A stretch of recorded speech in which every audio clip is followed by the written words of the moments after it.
Oi mamãe, oi papai, bem-vindos a mais uma live do programa Gestação Super Bebê. A proposta deste programa, dessa live, é de ajudar você, papai e mamãe, a terem uma nova consciência a respeito da gestação. Por qual motivo? Para que vocês possam formar ainda no ventre uma criança mais saudável. Não só saudável fisicamente, mas saudável mentalmente e emocionalmente. E são justamente essas crianças saudáveis mentalmente e emocionalmente que nós chamamos de super bebês, porque é a partir dessa saúde que tudo mais eles conquistarão e poderão ser quem eles têm o potencial de ser. Para quem não me conhece, meu nome é Fábio Sampa, mais conhecido como Sampa, e minha proposta é ajudá-los nessa jornada a terem esse super bebê. E o tema de hoje da live é gestação e autoestima do bebê. Vocês já pararam para pensar sobre isso? Sobre a gestação e a autoestima? Que relação tem? Eu tenho certeza que vocês já perceberam que algumas pessoas, elas dependem muito da aprovação do outro, da resposta do outro para conseguirem fazer alguma coisa, para conseguirem seguir em frente, para se sentirem estimuladas. E não está errado necessitar do outro, até porque a nossa psique, a nossa estrutura depende do outro, isso é normal. A questão é que às vezes isso é de forma excessiva. Vocês já perceberam isso? Então, de repente você é uma pessoa que às vezes gasta muito com as questões estéticas sem ter necessidade. Às vezes é necessário, sim. Você, de repente, tem uma profissão que pede isso, que exige isso. Outras vezes, não. Ou mesmo estando num meio que pede isso, às vezes é mais do que precisaria. Ou então vive fazendo as coisas para agradar o outro. Independente do que aconteça, o foco é sempre o outro. Quando a gente fala outro, é o outro de um modo geral. Não existe um perfil específico ou um grupo de pessoas específicas, mas busca agradar de forma geral. Como será que está a autoestima dessas pessoas? Para refletir um pouquinho. Já perceberam que algumas pessoas são mais resilientes? Algumas pessoas têm uma personalidade mais firme. Mas quando eu digo mais firme, é mais claro, possuem uma clareza maior, defendem com maior propriedade aquilo que querem. E essa defesa, gente, não é assim, eu defendo brigando, eu defendo irritado, eu defendo de forma reativa, eu defendo com raiva. Não, conseguem defender uma ideia, uma vontade, um desejo. Argumentam de uma forma que você percebe que emocionalmente a pessoa está sob controle. Faz uma pessoa ser assim. E que relação tem isso tudo, que eu estou falando até agora, com a gestação? Pois é, em diversas lives a gente já falou sobre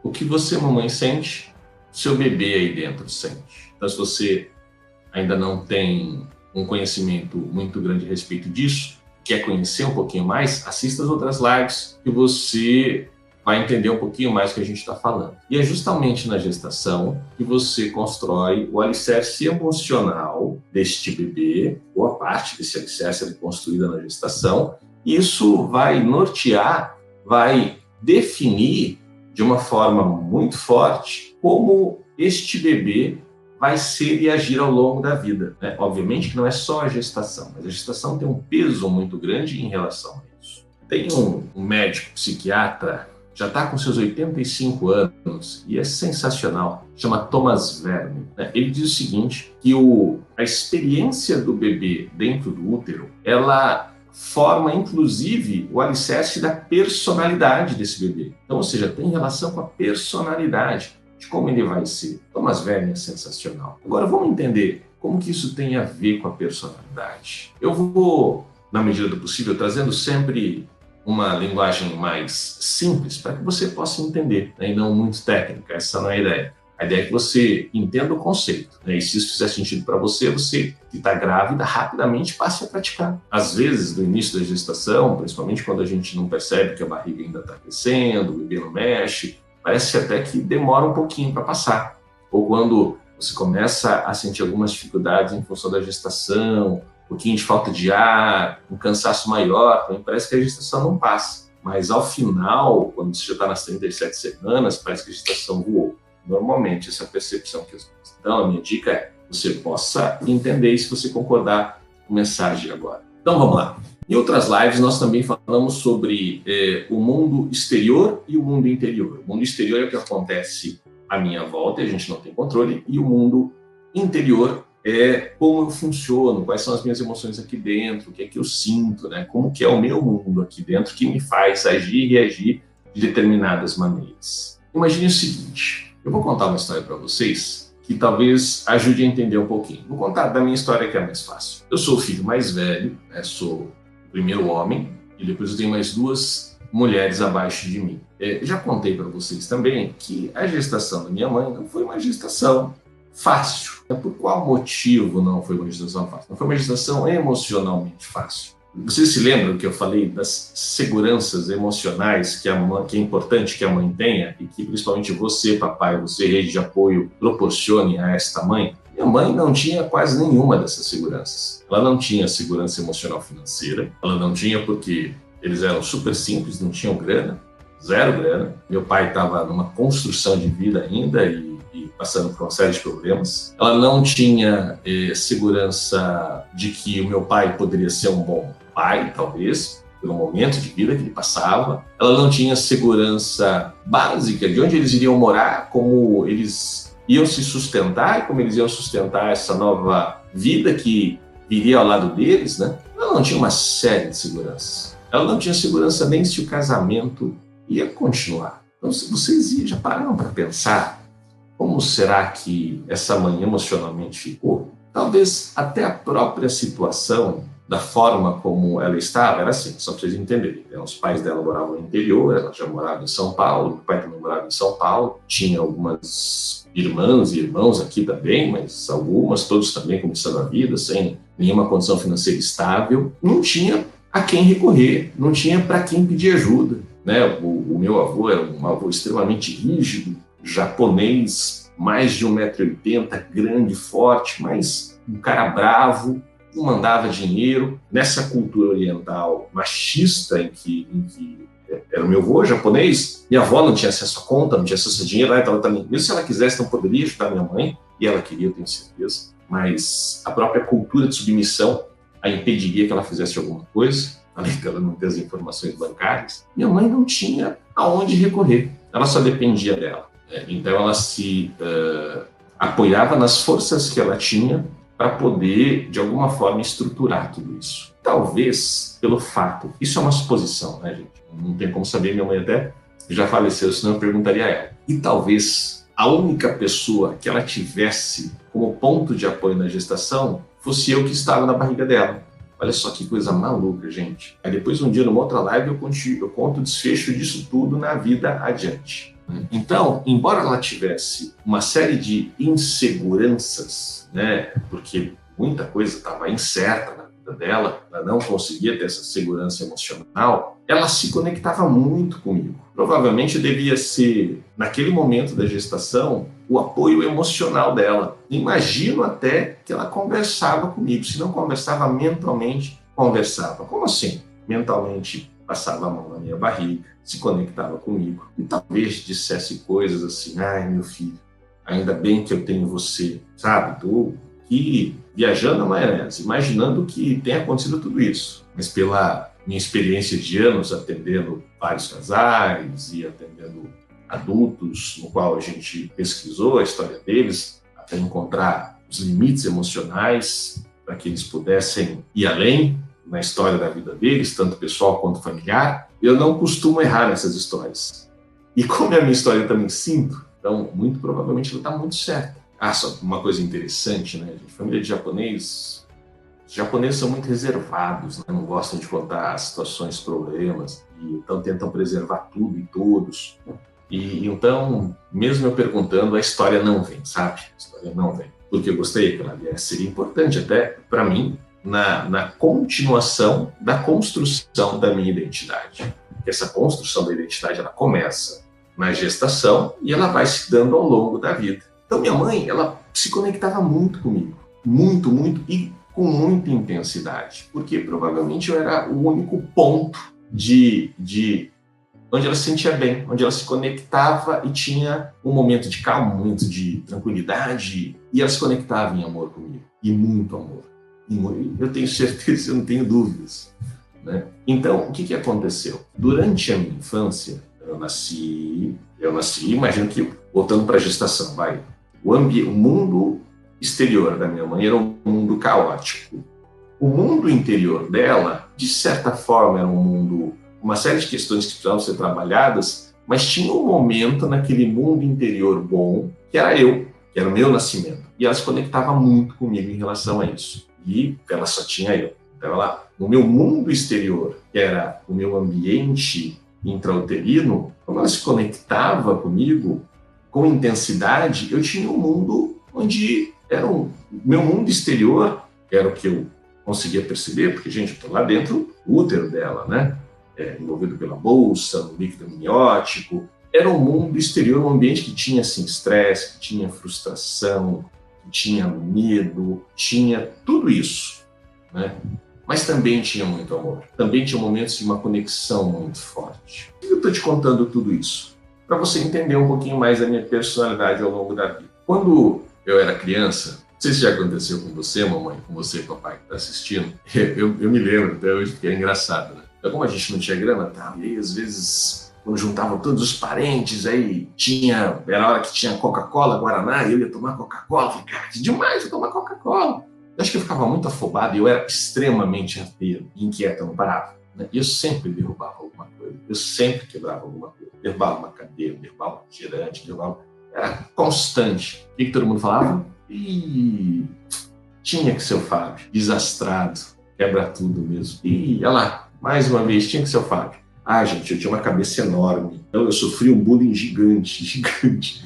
A cabeça não ficou muito pequena, mas ela era muito maior. Né? Sei lá, acho que já tinha essa cabeça quando eu nasci, você imagina a coisa estranha. E o meu apelido era cabeção, cabeçudo, magrinho, japonês. A cidade que eu morava, e com 5 anos de idade eu fui morar na praia, praticamente não tinha japonês, tinha muito pouco. Tinha eu, meu melhor amigo, que era japonês da relojaria, né? Naquela época todo relojoeiro era japonês, ou fotógrafo, ou pasteleiro. Então, embora eu tenha sofrido muito bullying, e sofri, eu tenha ganhado muitos rótulos, e ganhei, eles não me afetaram. É mesmo, Sampa? Pois é, não me afetaram. Pelo contrário, os rótulos de desastrado, de burro ou outros que eu tenho escutado serviam como indicador que eu tinha que melhorar, se eu quisesse melhorar, né? Porque a criança tem disso. Se eu quisesse melhorar, então serviam como indicador. E o bullying, eu lidava com o bullying de um jeito que eu nem sei explicar, porque eu era pequeno, né? Mas eu sempre lidei muito bem com isso. Não que eu não tivesse medo, tinha medo de um monte de coisa. Não que eu não ficasse triste, ficava, sabe? Mas tinha este lance de eu não parar, eu sempre ia além. Essas coisas não me faziam desistir. E mesmo a minha necessidade de aprovação do outro não foi muito grande, mesmo durante a adolescência, que é uma fase que vocês já passaram por isso, né, mamãe e papai? É uma fase de autoafirmação e a gente precisa, às vezes, muito disso. Quer ver uma outra situação interessante, só para vocês entenderem?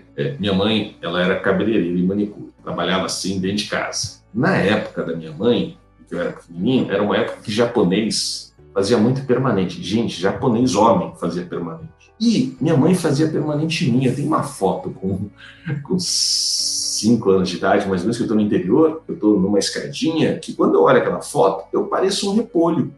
Um cabelão todo enrolado, assim. E quando eu tinha uns 14 anos, para 15, que eu mudei para São Paulo, que eu vim estudar, saí de Caraguá e vim estudar, eu fazia permanente, vocês acreditam? Pois é, eu fazia permanente e ia de permanente para a escola. Eu era moreno, quase preto, porque eu vinha da praia, vivia na praia, usava umas roupas nada a ver em relação ao grupo que tinha em São Paulo e não estava nem aí. Obviamente eu queria me adequar, queria me adaptar, né? Mas todo e qualquer bullying que vinha, eu dava conta. Aí uma pergunta ainda é assim, mas gente, qual que é o segredo disso? Pois é, gente, os psicólogos dizem que um pequeno grupo de pessoas tem uma autoestima que não se abala. Os feedbacks externos, eles servem para ajustar a rota, mas essas pessoas não se abalam. E eu faço grupo dessas pessoas, pelo menos eu sinto que eu faço. Posso estar enganado, né? Mas eu sinto me fazendo parte deste grupo. Eu sinto sendo um felizardo nesse aspecto. E olhem só, gente, por que eu estou contando essa história? Apesar de todo momento crítico e difícil que a minha mãe vivia na gestação, eu vou falar assim, né, enquanto família, enquanto esposa, filhos, profissão, construção de vida, me sinto super felizado, super, muito realizado. Eu só consigo, né, com base em tudo que eu estudei, nesses anos de atendimento, imputar, porque os psicólogos não conseguem explicar por que este grande grupo vinha assim. Eles sabem que vem, né? Pelo menos academicamente não, né? Por quê? todas as pesquisas, elas acontecem muito a partir do nascimento do bebê, até para que os estudos não sejam muito invasivos no bebê e na mãe que está grávida. Logo, nós temos suposições, com base em observação de coisas que podem acontecer dentro da gestação e que impactam positivamente. E aí nós vamos conectando essas suposições aos relatos, né, das experiências em atendimento na vida adulta, no qual muitas vezes, quando a gente ia identificar aonde veio a origem daquela dor, a origem daquela crença, a origem daquela emoção, principalmente, que limitava a pessoa, nós chegávamos aonde? No útero materno, numa história dentro da barriga da mamãe. E o mais interessante de tudo isso é que as pessoas iam confirmar com as mães e elas ficavam assustadas. E a gente orientava, né? Como fazer, como você confia, já que você tem essa necessidade de confirmar, ok. E elas ficavam espantadas como eles tinham acesso a algumas histórias. E quando eles descobriam a origem de tudo isso, essa coisa fazia sempre, passava a não incomodar mais da mesma forma e cognitivamente eles iam tendo controle sobre aquelas situações e as coisas se tornavam diferentes. Eu só consigo levar isso para este momento na gestação. Aí olha só que interessante. Então, quer dizer, Sampa, que na gestação eu consigo atuar de forma que eu consigo preparar o meu bebê, essa minha filha ou filho que vai nascer, para que fique mais resiliente durante a vida? Sim. Quer dizer que eu consigo preparar este bebê, esse filho ou filha, que tem uma autoestima maior? Sim. Então quer dizer que eu posso preparar já na gestação que ela tem uma autoimagem maior? Sim. Peraí, então, sério? Como é que eu faço isso? A gente vem, durante os vários vídeos, explicando como que você faz isso, mamãe. Hoje eu vou dar um pouquinho mais dicas de como fazer isso. O que é importante é você ter consciência de que, lembra que eu sempre falo dessas 6 emoções? Medo, tristeza, raiva, amor, alegria e gratidão. Pergunta de novo qual dessas 6 emoções você acha que vai fortalecer a autoestima do seu bebê? O que é autoestima? De uma forma bem simples, autoestima é quanto eu gosto de mim, o quanto eu me agrado comigo, o quanto eu me amo, o quanto eu tenho compaixão por mim, o quanto eu me estimo. Isso é autoestima. Vocês perceberam que aqui eu disse o quanto eu me amo? Se é o quanto eu me amo, qual é a emoção, qual é a experiência que este feto, que este bebê dentro de você, é importante que ele também passe e passe com intensidade dentro do seu útero, dentro dessas 6 emoções. A principal delas é o amor. Quanto mais experiência de amor ele tiver dentro do seu útero, maior e melhor será a autoestima dele. É mesmo, Sampa? É interessante porque quando você se conecta com o seu bebê com consciência, de uma certa forma, você entra também num processo de melhoria da sua autoestima. Eu não sei como é que estava a sua autoestima antes da gravidez. E nesse turbilhão hormonal que a gente fica com a gravidez, pode ser que a sua autoestima, e a gente, quer dizer, e você, mamãe, as mamães ficam mais sensíveis. E eu não sei como que está o momento da sua vida agora, de todas aquelas seguranças que eu falei, emocional, familiar, financeira, espiritual, íntima, como que ela está. Então, pode ser que a sua autoestima esteja meio baixa. Importante colocar, a autoestima, ela se forma ao longo da vida.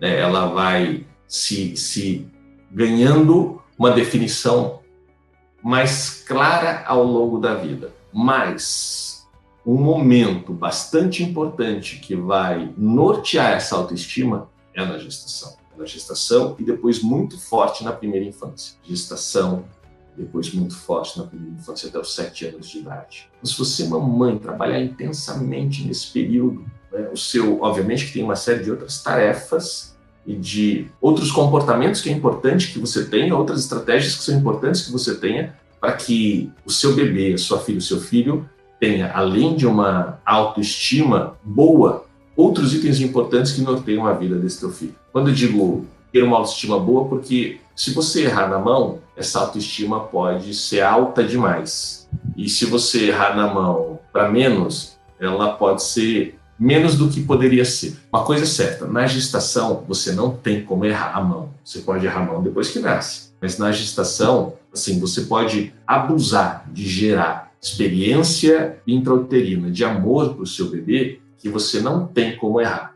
sabe? Não tem como passar dos limites. Depois que nasce, aí sim, alguns cuidados são importantes. Mas, neste momento, e até os 2 anos de idade, depois que nasceu, para te tranquilizar um pouquinho, mamãe, você pode abusar. Você pode abusar. Aí eu perguntei da sua autoestima. Não sei como é que está a sua autoestima nesse momento. E muitas vezes, quando você faz um trabalho de conexão, quando você atua se conectando mais com o seu bebê, com a sua filha, com o seu filho, a sua autoestima, ela tende a, mesmo que o seu mundo exterior esteja caótico, a sua autoestima tende a subir. Quando a sua autoestima sobe, a autoestima do seu bebê também sobe. Outra coisa interessante, teve uma live que eu falei sobre padrões hereditários que a gente vai herdando de geração em geração, ou alguns chamam de maldições hereditárias. Vocês pararam para analisar, caso você tenha uma baixa autoestima, tem grandes chances da sua mãe também ter tido uma baixa autoestima e depois alguém, talvez sua bisavó ou vó também ter tido uma baixa autoestima e que ao longo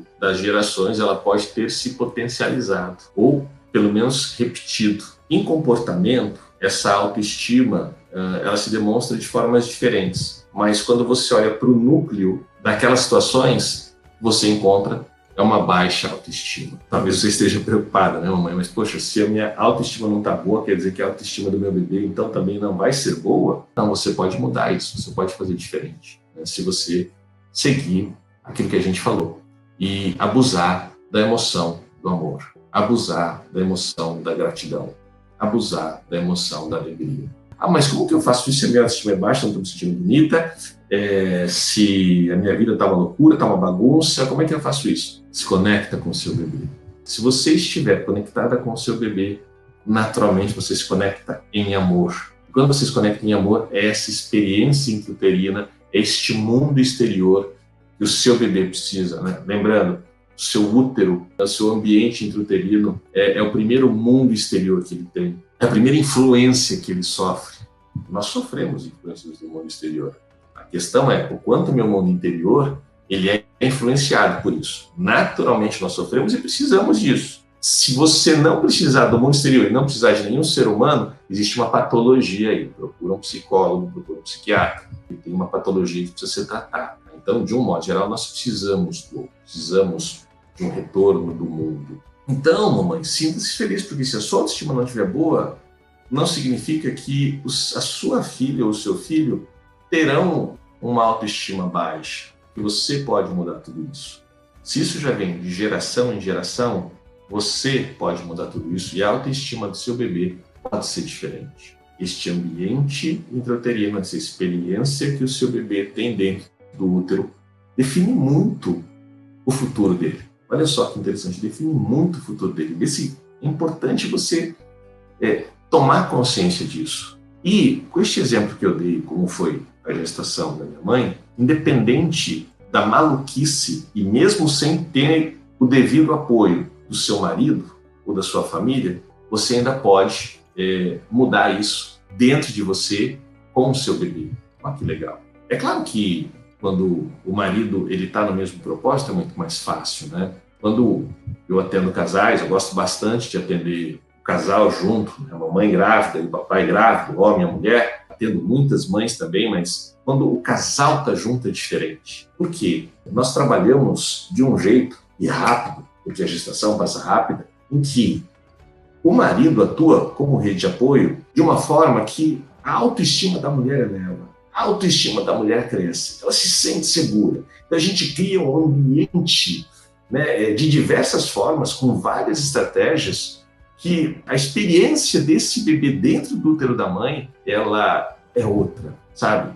Mesmo tendo dificuldades, algumas dificuldades que todo mundo passa, mas a experiência deste bebê aí dentro é outra. E aí, com isso, ele acaba nascendo um super bebê. A gente tem relatos dos pais com os filhos que nasceram, como que eles se amamentaram, como que é o processo de aprendizagem deles, como eles se socializam, É muito interessante, é muito, muito, muito. Fique tranquila que mesmo numa situação onde muita coisa está fora do seu controle, você ainda pode atuar lindamente na gestação do seu bebê, se conectando com ele. Lembra sempre disso, se conectando com ele. Quanto mais você se conecta com ele, mais você conecta com você. Então, voltando para a autoestima, eu só consigo me amar, eu só consigo gostar de mim se, de alguma forma, eu tenho essa experiência em mim. Eu só consigo se eu tenho essa experiência em mim gravada. E autoestima é um negócio maluco, porque quando eu falei daquele grupinho de pessoas lá que tem uma autoestima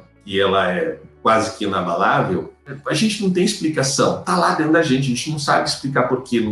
É uma segurança que a gente tem em relação a isso que está lá, está solidificado, intrínseco. E aonde isso se forma? No ambiente intrauterino, na gestação, na gravidez. Então, para eu me amar, eu preciso dessa experiência, eu preciso ter memórias de amor em mim.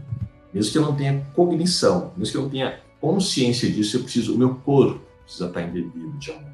Eu preciso estar, sabe, cheio de amor. Também, né? As outras emoções vão existir e é importante na troca elas existam. Mas eu vou ter também muito amor. Muito, muito. Este é um ponto importante. Olha só que interessante, e eu vou compartilhar uma opinião pessoal. Os dois principais mandamentos de Deus para a gente são, né, amar a Deus com toda a sua força, com toda a sua mente, com toda a sua alma. Força, entendimento, enfim, amar a Deus. E o segundo mandamento, amar o próximo como a ti mesmo. Ou seja, eu só consigo amar o próximo porque um dia o Pai, Deus, nos amou primeiro. Olha que interessante. Então nós temos uma herança de amor que já vem, eu lembro de geração em geração, veio lá do Pai para Adão, depois para Eva, e aí depois foi para Caim e Abel, e aí depois foi vindo, até chegar. E o mais lindo é que sempre que você, mamãe, está grávida, se você acreditar e confiar, você consegue se conectar com este amor divino.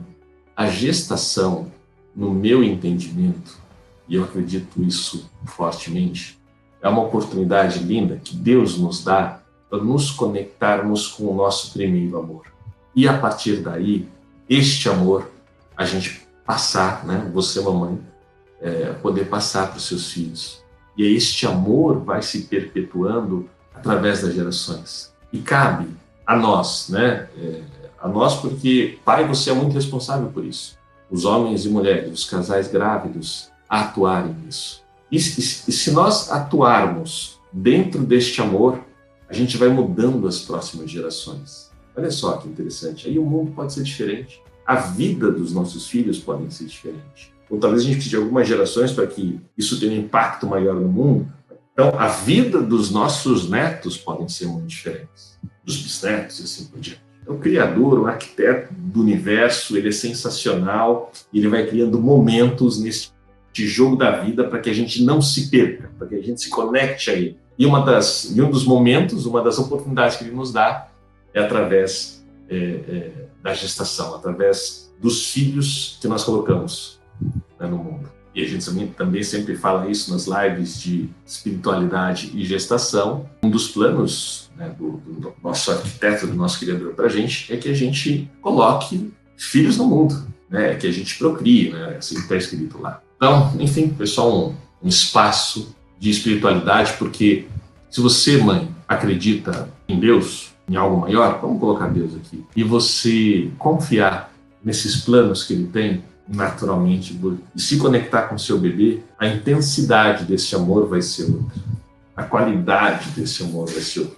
O coquetel hormonal que você vai colocar lá no ambiente intrauterino do seu bebê vai ser outro. Né? E isso vai fortalecendo a autoestima dele. E aí é interessante, de novo, não é só para a gente correlacionar. Né? É muito comum, né, o ser humano, quando vive numa situação de conforto e tranquilidade, não recorrer à espiritualidade. Principalmente quando você é mais jovem. Mas numa situação de desespero, onde as coisas não vão bem, tem uma hora que o ser humano recorre a algo maior, porque ele percebe que o que ele tenta realizar, usando toda a sua inteligência, toda a sua competência, toda a sua força, não está dando certo. É a hora que começa a pedir para Deus. E, gente, eu tenho certeza, no caso da gestação da minha mãe, ela se conectava com o céu e se conectava comigo. Era assim no que eu acredito e tenho Eu, na verdade, não tenho dúvidas disso. Eu acredito que não tenho dúvidas. E me proporcionou ser quem eu sou. E olha só que interessante, gente. Mesmo que, sei lá, vocês devem ter histórias, talvez na vida de vocês, ou na história de seu marido, ou talvez algum conhecido, em que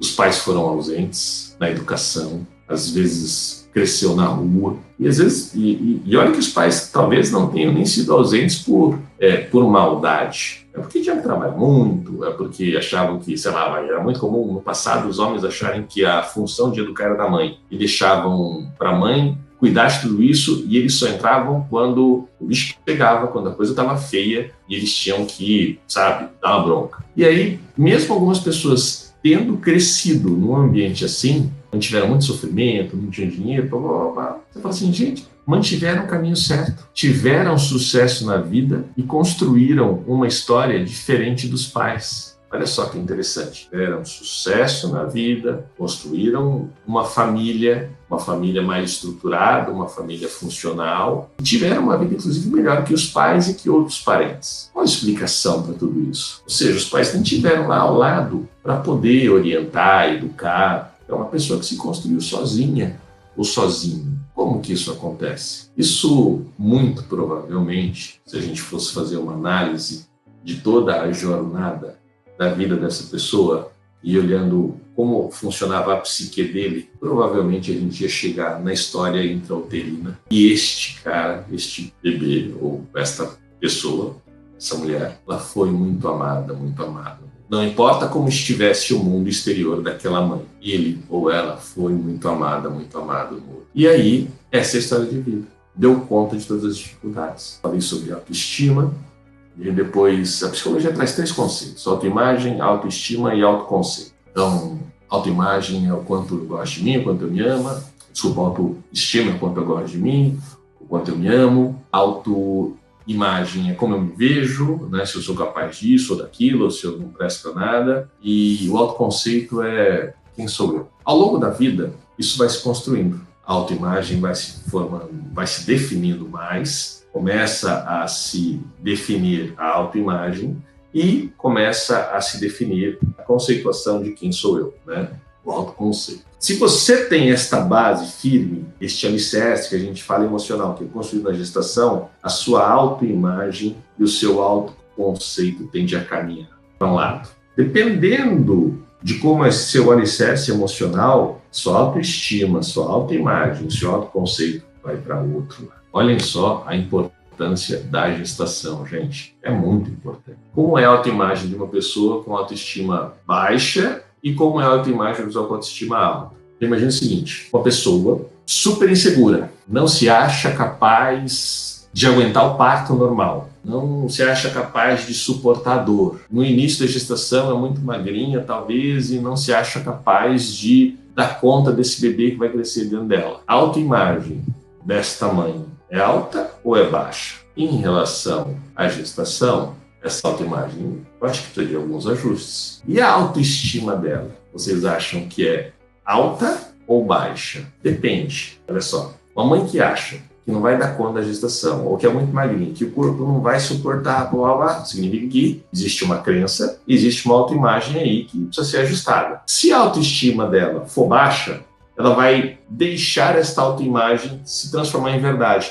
Realmente eu não sou capaz e eu não vou conseguir. Se a autoimagem dela está se ajustada, mas a autoestima dela é alta, o que ela vai falar internamente? Talvez uma das linhas de pensamento dela seja: olha, é verdade, eu sou magrinha e será que eu não vou conseguir mesmo? De onde será que veio isso? Deixa eu pesquisar, vai, o mundo mudou tanto. Não, tem um meio, tem um jeito disso dar certo. Vocês perceberam aonde a autoestima começa a fazer a diferença? Então, quando você tem uma pessoa que ela é mais... Lembra de pessoas aí do seu círculo de amizade ou que você já cruzou pela vida, que tem um olhar mais vitimizado para o mundo, sabe? Que reclama muito das coisas. E aí uma outra que é mais otimista, que é mais criativa, que busca uma solução. Qual que é a autoimagem dessa pessoa e dessa pessoa aqui? Essa aqui provavelmente tem uma autoimagem alta e essa uma autoimagem baixa, né? De competência, de capacidade. Essa tem uma autoestima alta e essa tem uma autoestima baixa. Então, olha só como a autoestima impacta ao longo da vida. E se você, mamãe, você, papai, tem condições de atuar na gestação para fazer com que isso seja diferente desde o ventre. E olha como é importante que seja desde o ventre, que nesse momento, a partir de cada estímulo que este bebê vai tendo, vai se tornando criança, vai crescendo, adolescente, esta autoestima vai definir que lente este filho, essa filha, eles vão usar para interpretar as coisas que acontecem no mundo exterior para com elas, para com eles. E aí eles vão dando nomes a esta experiência. E esses nomes podem dizer se essa experiência mostra um mundo bom ou um mundo ruim. Não é maluco isso? E aí, imagina o seguinte, depois que, de muito tempo, essa pessoa passa anos crescendo, usando um óculos de que o mundo é ruim, na vida adulta a gente tem muito mais trabalho de tratar isso. Mesmo na adolescência, quando os pais conseguem perceber isso e mandam os seus filhos adolescentes para um psicólogo ou para um terapeuta. Não que não seja possível, é possível, mas o trabalho vai ser muito maior. E este bebê e esta criança que foi crescendo passou por experiências que...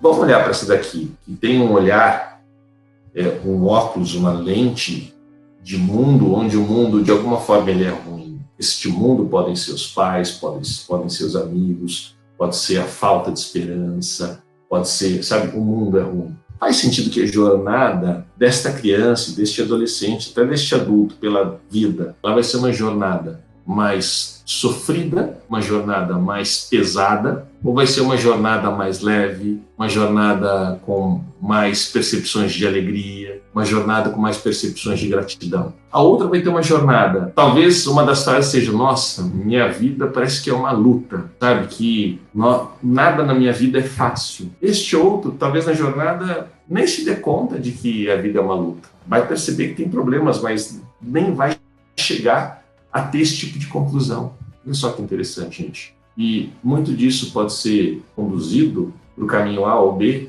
na gestação. Obviamente que existem tarefas que nós, pais, sempre teremos e nós não podemos eximir dessa responsabilidade. É bom que a gente aprenda, que a gente tenha consciência do que fazer ao longo da vida, sabe?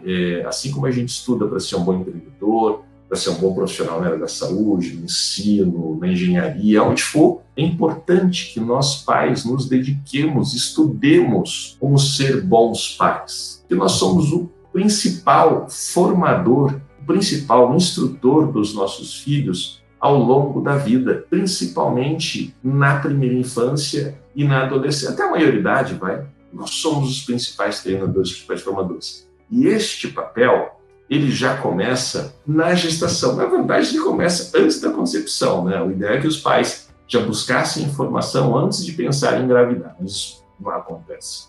Mas esse seria o movimento perfeito. Se não buscaram antes, pelo menos quando vocês, pais, se dão conta de que estão grávidos, é hora de buscar informação, é hora de buscarem ser competentes, é hora de buscarem serem bons, bom marido na gestação, boa esposa, boa mãe, né, nesse papel de protagonismo, de gestar, de cuidar, como ser melhor nisso.